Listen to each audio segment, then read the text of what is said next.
दीपक।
जिनके हाथों में थाल नहीं है वो दोनों हाथ ऊपर उठाओ।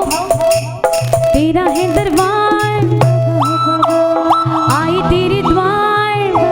आपको बोलना है बाबा ओ बाबा मेरे चरण सच्चा तेरा है दरबार बाबा हम सभी आई तेरे द्वार बाबा हो बाबा।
झुलाए,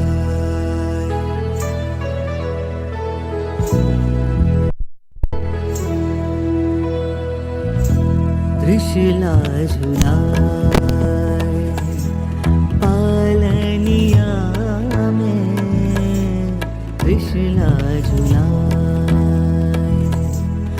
अंबर से देखो बरसे घटाए, चंदा सा मुखड़ा मन में समाए। तनननदुम तनननदुम तनननदुम तनननदुम, ताना देरे तेरे ना। त्रिशूला झुलाए पालनिया में, त्रिशूला झुलाए। सांवली सांवली सूरत पे अब दिल आने लगा, सपने में मैं प्रभु को झुलाने लगा। सांवली सांवली सूरत पे अब दिल आने लगा, सपने में मैं प्रभु को झुलाने लगा। जो डोर हाथ से खींची, जो लोरियां सुनाई है, वो चांदनी भी शर्मा के जमीन पे उतर के आई है। रौनक सी खिल उठी शामें, रातें भी जगमगाई है, मौसम भी खुशनुमा सा है, लगता कोई सगाई है। मावीरा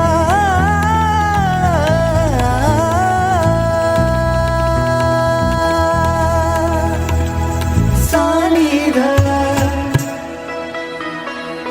निधमा मगा सानी धनी जागमा,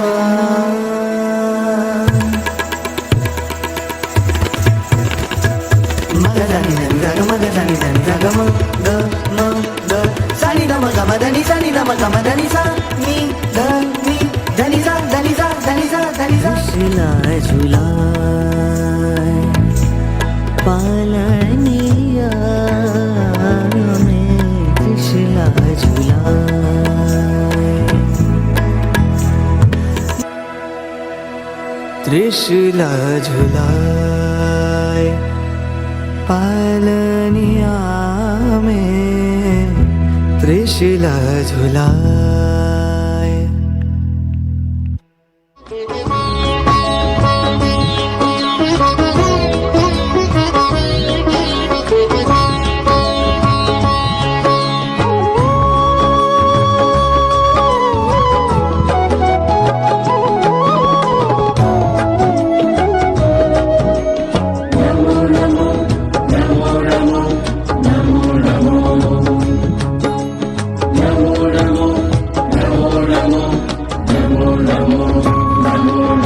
नमोकार मंत्र है न्यारा, किसने लाखों को तारा।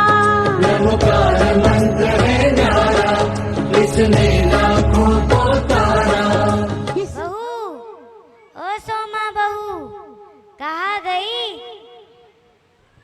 बिटिया, देख तेरी भाभी कहाँ गई? अरे माँ, वो तो प्रतिक्रमण कर रही है। क्या? ये फिर प्रतिक्रमण करने बैठ गई? संध्या का समय हो रहा है, बाबूजी घर आते ही होंगे। इसका तो अजब ही है, सारा का सारा काम यहीं पड़ा है और ये पूजा पथ में व्यस्त रहती है। जी माँ जी, आपने मेरे को बुलाया? हाँ, कहाँ थी? क्या कर रही थी? माँ जी, मैं प्रतिक्रमण कर रही थी। दिखाई नहीं दे रहा, संध्या का समय हो रहा है। जा रोटियां बना, सब आते ही होंगे, साथ में खाएंगे। साथ खाने का आनंद ही और कुछ होता है। तू भी खा, हम भी खाएंगे। नहीं माँ जी, मैं रात्रि भोजन नहीं करूँगी। मैंने दिगंबर मुनिराज के सामने नियम लिया है, मैं रात्रि भोजन नहीं करूँगी। देख बहू, मैं समझा दे रही हूँ, जब तू कुंवारी थी, जो तेरे मन में आता था वो तू करती थी, लेकिन अब तू इस घर की है। यहाँ पर सब साथ मिलकर ही खाते हैं और तुझे भी खाना होगा। नहीं माँ जी, मैं रात्रि भोजन नहीं करूँगी। नहीं माँ जी, मैं रात्रि भोजन नहीं करूँगी, मुझे क्षमा कीजिए। ये भी कोई नियम है? नहीं करना तो मत कर। मैं भी देखती हूँ, किसी ने अगर इसको भोजन दिया तो मुझसे बुरा कोई नहीं होगा। मैं भी देखती हूँ ये कब तक भूखी रहेगी। इसका तो कुछ इलाज करना पड़ेगा। हाँ, कल सपेरा आया था, उससे ही एक जहरीला सांप मंगवाती हूँ।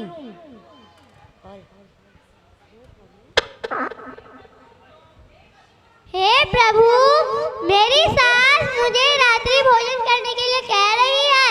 मुझे इस अवसर को बहुत सहन करने की शक्ति दो। मैं इस अवसर को बहुत सहन कर सकूं। मुझे इस अवसर को सहन कर सकूं। नमो अरिहन्ताणं नमो सिद्धाणं नमो आयर्याणं नमो उपछायाणं नमो लोहे सर्वसाहुणं एषो पञ्चनमोकारो सर्वपापप्रणाशनो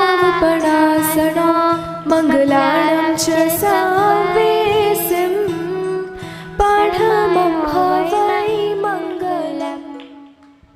रात बीतती है, अगला दिन आता है। सुबह के 8 बज रहे हैं। बहू कहाँ गई? बिटिया तेरी भाभी कहाँ है? माँ, भाभी कमरे में नहीं है। क्या ये फिर मंदिर चली गई? सुबह होती है मंदिर चली जाती है, शाम को प्रतिक्रमण करने बैठ जाती है, जब देखो समाइक में बैठ जाती है। कैसी बहू लाई हूँ मैं। सपेरा, हाँ सपेरा को बुलाया था, वो आया या नहीं आया? सपेरे सपेरे सपेरे सपेरे सपेरे सपेरे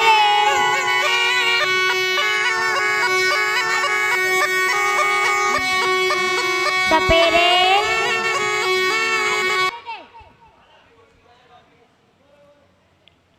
सपेरे, जल्दी अंदर आ, कोई देख ना ले तू आ रहा है।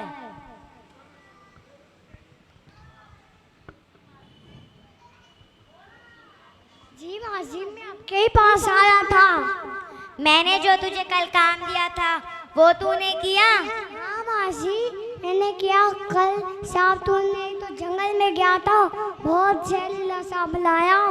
ऐसा कर, तू इस मटके में सांप को डाल दे। मुझे सांप से बहुत डर लगता है, ध्यान से डालियो, मुझे डस ना ले। जी माँ जी, आप चिंता मत करिए, मैं रख देता हूँ।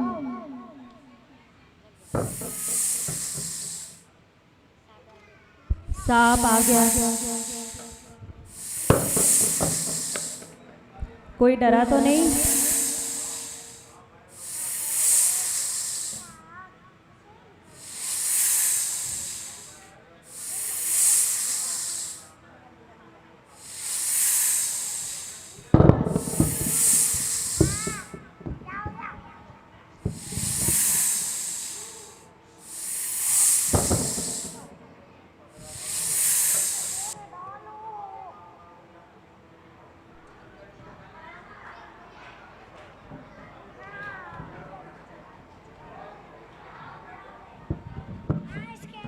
सपेरे, ध्यान से सांप को डाल दो, सासू जी को बहुत डर लगता है। देती हूँ।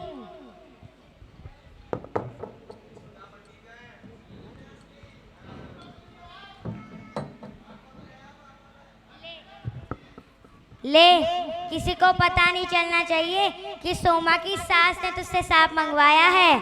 मुझे क्या करना, मुझे तो पैसे मिल गए। यहाँ रख दे भाई।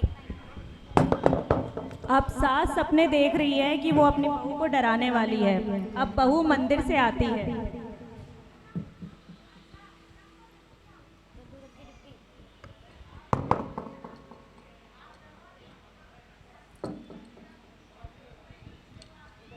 जय जिनेंद्र माँ जी, लीजिए मैं आपके लिए गंदोदक लाई हूँ। जीती रहे ला। सुन, मैंने तेरे लिए एक हार मंगवाया है, ले देख ले कैसा लगा।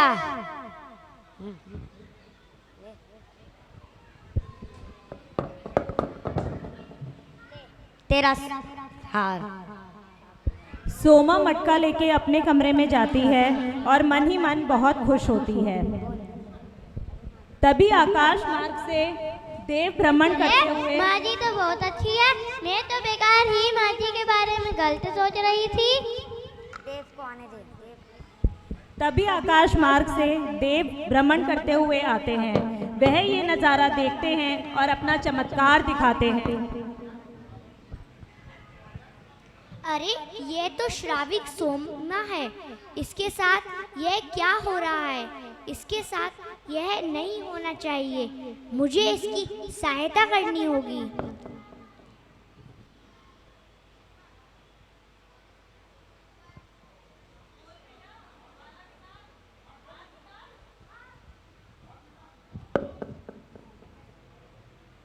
देव के इस आकाश मार्ग के ब्राह्मण ने आज सोमा को बहुत बड़े उपसर्ग से बचाया है। बताया था ना, अगर सच्ची श्रद्धा हो तो सब उपसर्ग मिट जाते हैं।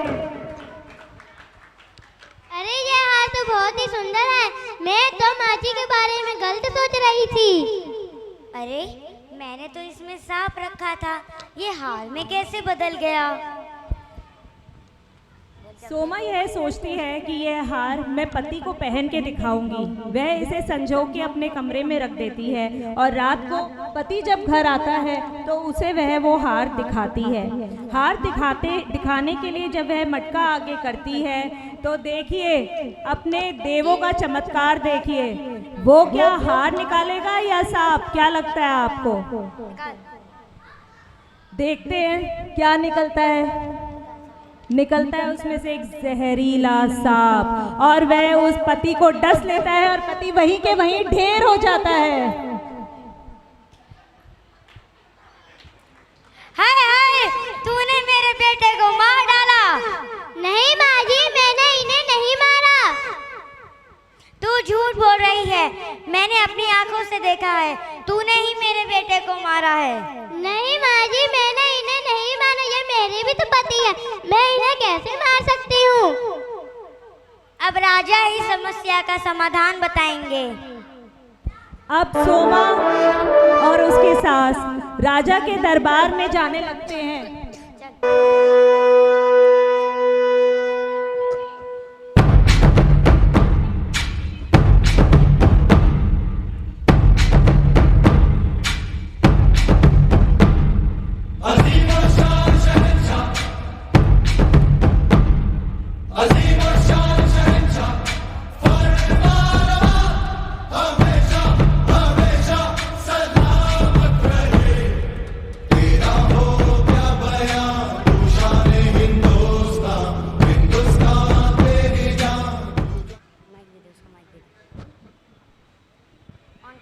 कार्यवाही प्रारंभ करें। हेम राजा, इसने मेरे बेटे को मार डाला। कृपया विस्तार से बताएं। हे राजा, जब मैं मंदिर से आई, माँ जी ने मेरे को एक घड़ा दिया और बोला कि इसमें एक हार है। वह हार बहुत सुंदर था और मैंने सोचा कि जब यह संध्या के समय घर आएंगे, जब मैं इन्हें पहन के दिखाऊंगी। जैसे ही उन्हें वह हार मैंने दिया, वह हार सांप में बदल गया और इन्हें डस लिया। सपेरे को बुलाया जाए। सपेरे को बुलाया गया और राजा के सामने पेश किया गया, जहां सपेरे ने बताया कि उसने सोमा की सास को कैसा सांप दिया था। बहुत जहरीला सांप दिया था। देखते हैं राजा जी आगे क्या कहते हैं। हमको सच्चाई का पता लग चुका है, कृपया सच बताएं। हे राजा, मैं सोमा के धार्मिक गतिविधियों में शामिल होने के कारण इससे परेशान हो गई थी, इसलिए मैंने इसको मारने की योजना बनाई।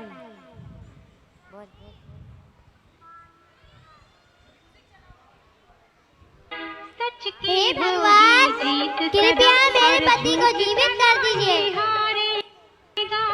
सच की होगी जीत सदा और झूठ सदा ही हारेगा। कहने की जरूरत नहीं है। भैया एक ग्रुप फोटो कर दो इस नाटक की। आपने देखा ये जो कहानी है ये एक सत्य घटना है। जो छोटे छोटे बच्चे यहाँ अपने माँ बाप से पूछ रहे हैं और वो सोच रहे हैं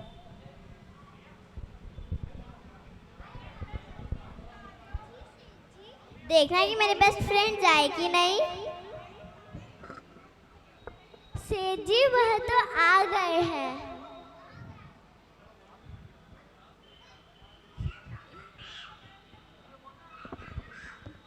अरे कैसा है यार मृत जी, जय जिनेंद्र। ये जय जिनेंद्र क्या है? जब भी हम मिलते हैं तो हम जय जिनेंद्र करते हैं। चलो वो सब तो ठीक है, पर तुम्हें मेरी एक बात माननी पड़ेगी।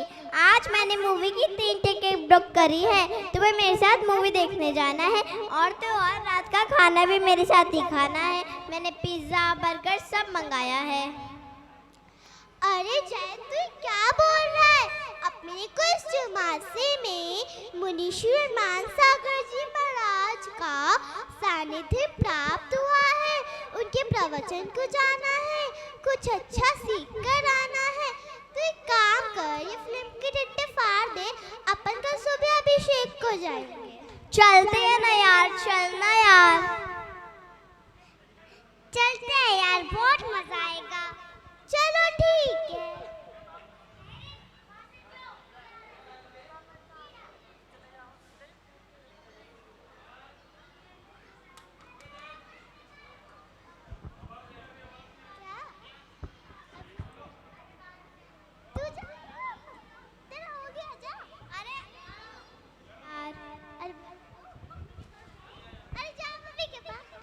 माँ, हम मूवी देखने जा रहे हैं, आने में देर होगी। ठीक है बेटा, पर जल्दी आना। कल सुबह मुझे जल्दी उठकर मंदिर जी को जाना है। ठीक है माँ। अब तीनों मित्र फिल्म देखने जाते हैं। देखकर रात को देर से आकर सुबह तीनों मित्र महाराज श्री के प्रवचनों को जाते हैं। मम्मी भी मंदिर जी में जाती हैं और अपनी नित्य नियम पूजा प्रारंभ कर।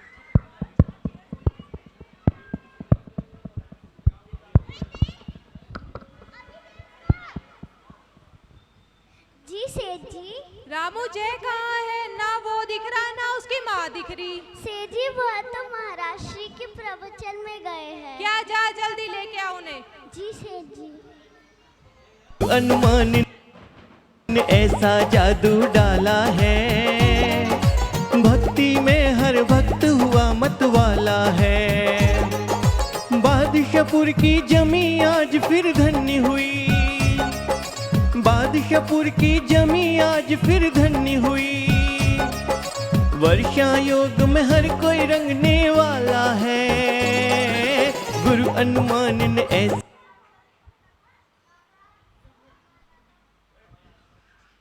अरे रामू, सेठानी जी, सेठ जी बहुत गुस्सा है। क्यों, क्या हुआ? छोटे सेठ जी अपने मित्रों के साथ महाराज श्री के प्रवचन में गए हैं क्या? हाँ, मंदिर में अंदर वाले हॉल में है। छोटे सेठ जी आप कृपया अपने दोस्तों के साथ वापस घर जल्दी आइए। सेठ जी बहुत गुस्सा है।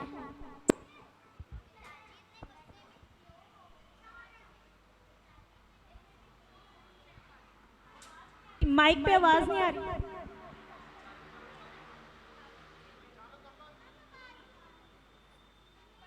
क्यों होंगे? तीनों दोस्त जाते जाते सोचते रहते हैं पिताजी के गुस्से का कारण क्या है। हम तो पूजा पाठ करने मंदिर गए हैं, जो कि एक अच्छी बात है, पर क्या आजकल ऐसा होता है कि हम खुश होते हैं यदि बच्चे सुबह सुबह मंदिर जाते हैं? तुझे पता है आज मार्केट क्रेश हो गया है। तुझे कितनी बार कहा था स्टॉक में से पैसे निकाल ला। आज मेरा 20 लाख का नुकसान हो गया है। तेरा बिजनेस में बिल्कुल ध्यान नहीं है। पिताजी मैं नहीं जाने वाला था, मेरे दोस्तों ने मेरे को भटका लिया। अरे कुणाल, तुझे कितनी बार कहा है मेरे बेटे को तू पूजा पथ में मत लेके जाया कर। अगर वह साधु बन गया तो मेरा क्या होगा। देख, मुझे उसे अमेरिका पढ़ाई के लिए भेजना है, वहां जाकर ये बड़ा बिजनेसमैन बनकर लौटेगा।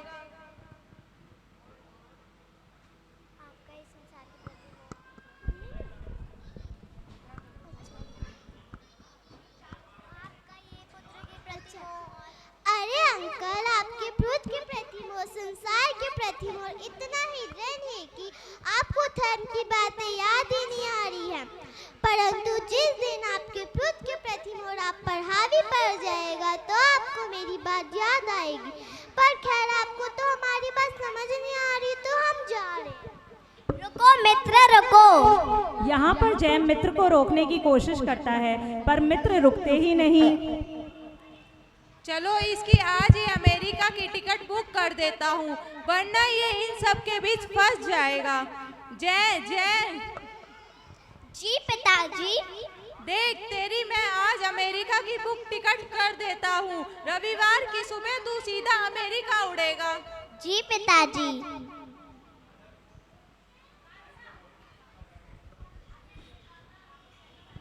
रामू, जय का बैग पैक कर। रामू काका जय का बैग लगाने और तैयारी करने जाते हैं। दिन बीत रहे हैं और रविवार आ जाता है। जय बेटा, तेरे आज जाने की शुभ घड़ी आ गई है। देख, वहाँ जाकर तुझे अगर पैसे की जरूरत पड़े तो बस मुझे एक बेझिझक होकर फोन कर देना। और हाँ, वहाँ जाकर एक बात का विशेष ध्यान रखना, तेरी शादी गांव के बड़े व्यापारी धनंजय सेठ की बेटी तारामती से तय हो गई है। जी पिताजी। बेटा, तू मेरा प्यारा बेटा है, तू मुझे छोड़कर चला जाएगा। माँ, पिताजी। पिताजी का आदेश है, मुझे उनका भी तो मान रखना है ना। ठीक है बेटा, मेरा आशीर्वाद तेरे साथ है। पिताजी जय जिनेंद्र, अगर आपको किसी भी चीज़ की ज़रूरत पड़े तो आप बस मेरे को एक फ़ोन कर दीजिएगा। सेठ जी, ध्यान से जाइए। रामू, जा जय को बाहर तक छोड़कर आ।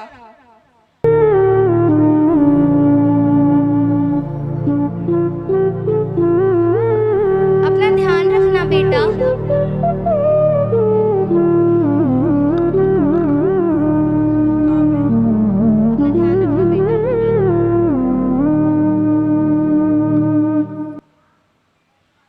सेठ जी मन ही मन बहुत खुश हो रहे हैं और देखिए वह रामू काका को बुलाकर खुशियां कैसे बांटने को कहते हैं। रामू, देख, अब मेरा बेटा अमेरिका चला गया है। अब तो वो पढ़ लिख कर बड़ा बिजनेसमैन बनकर लौटेगा। जा गांव में 5 किलो मिठाई बांट दे। जी सेठ जी।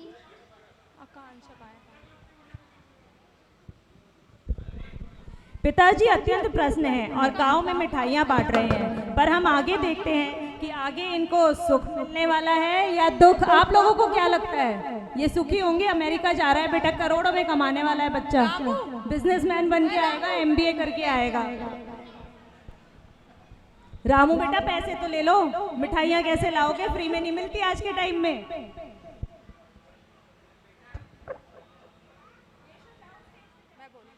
अरे धनंजय सेठ, आप यहाँ कैसे? आइए, बैठिए।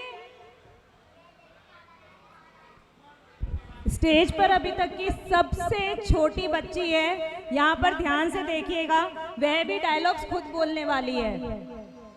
सेठ जी, अब तो जय को गए 3 साल हो गए, अब तो वो वापस आने वाले होंगे। हाँ हाँ, मैं अभी जय से बात कर उसके आने की टिकट बुक करता हूँ। हम तो बेसब्री से इंतजार कर रहे हैं। कुंवर साहब, कुंवर साहब, अपनी बिटिया के हाथ पीले करवा दे। यहाँ हम शादी की तैयारी शुरू कर दें। क्या अब हम शादी की तैयारियां शुरू करें? हाँ हाँ, नेक काम में देरी कैसी। जय जिनेंद्र। चलो जय को फोन लगाता हूँ।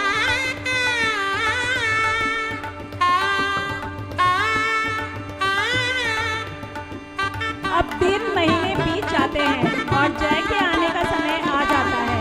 अब माता का स्वास्थ्य बिगड़ने लगा है।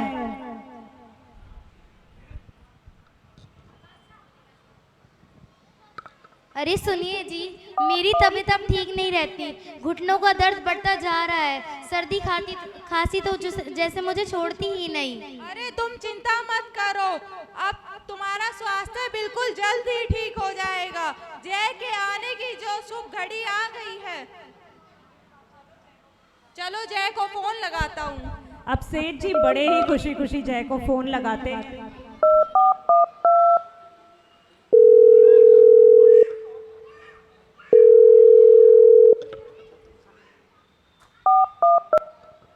हेलो जय बेटा, कैसा है? पिताजी मैं बहुत अच्छा हूँ। बेटा तेरी पढ़ाई कितनी रह गई? तेरी माँ का स्वास्थ्य खराब हो रहा है। पिताजी मेरी पढ़ाई अभी बहुत बाकी है और अगर माँ का स्वास्थ्य खराब हो गया है तो इनको एक अच्छे डॉक्टर के पास ले जाके उनका इलाज करवा दीजिए। बेटा तू इतनी जल्दी क्यों कर रहा है? तेरी माँ बेटा तू इतनी जल्दी क्यों कर रहा है? तुझे पता है तेरे ससुर जी आए थे, बिटिया बड़ी हो गई है, यहाँ पर शादी की तैयारियां भी शुरू हो गई हैं। तू जल्दी आ जा। What nonsense! अमेरिका में रहने के लिए ग्रीन कार्ड चाहिए होता है और मैंने ग्रीन कार्ड ले लिया है। ग्रीन कार्ड लेने के लिए शादी करनी होती है और मैंने एक मैरी नाम की लड़की से शादी कर ली है। अरे नालायक, ये तू कैसी बात कर रहा है? अब मैं धनंजय सेठ को क्या मुंह दिखाऊंगा? बिटिया का क्या होगा? हमारा सिर्फ रिश्ता ही तो हुआ था, कहाँ शादी हुई थी। अब पर्दा गिरना चाहिए, वो हम कर नहीं सकते, इसलिए सीन चेंज होगा। तो 1 मिनट का बिना। आओ सेठ जी, आज कैसा आना हुआ? अरे मित्र, मैं क्या बताऊं, मेरा बेटा तो नालायक निकला। उसने अमेरिका जाकर शादी तक कर ली, मुझे पता तक ना चला। मित्र मुझे माफ कर देना। अरे सेठ जी से आप क्या कह रहे हो? अब मेरी बेटी का क्या होएगा?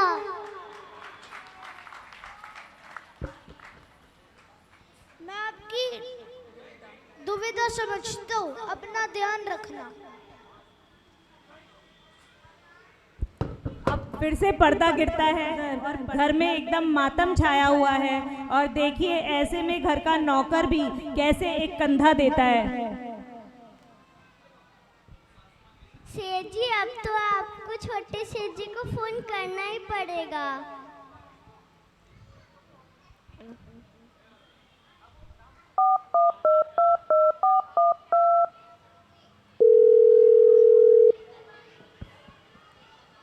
जय बेटा, तू जल्दी आ जा, तेरी माँ का निधन हो गया है। पिताजी, अगर माँ का निधन हो गया है तो आप खुद ही उनका अंतिम संस्कार कर दो। उसके लिए मैं कहाँ हजारों की टिकट लगा के वहाँ आऊँगा और मेरे बिजनेस का नुकसान करूँगा। हम सबका ये फ्यूचर है, ध्यान से देखिए। हम सबका ये फ्यूचर है, ध्यान से देखिए।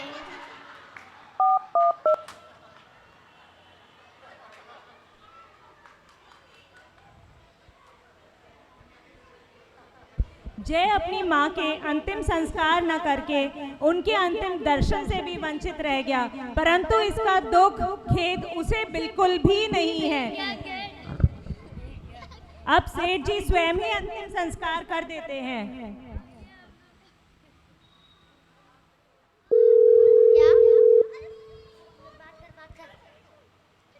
जय बेटा, अब तेरी माँ का अंतिम संस्कार भी हो गया है। देख अब मैं अकेला पड़ गया हूँ, तू जल्दी आ जा। पिताजी अगर आप अकेले पड़ गए तो दूसरी शादी कर दो। यहाँ पे तो लोग 70 इयर्स में भी शादी करते हैं। आज मुझे कुणाल की बात याद आ रही है। सेठ जी दुख के मारे रोए जा रहे हैं, परंतु उनका यह दुख अमेरिका तक पहुंच नहीं पा रहा है। ऐसे में जय अब क्या करता है? जय कुणाल को फोन लगाता है।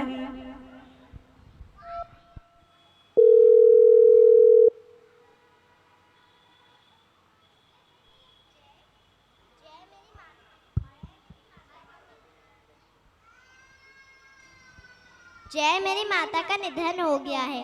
तू एक बारी मेरे पिताजी से मिलके आ जा।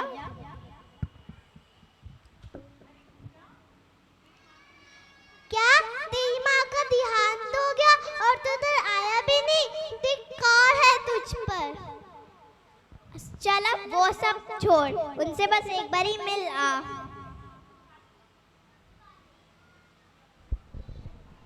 कुणाल अब उनके घर जाता है।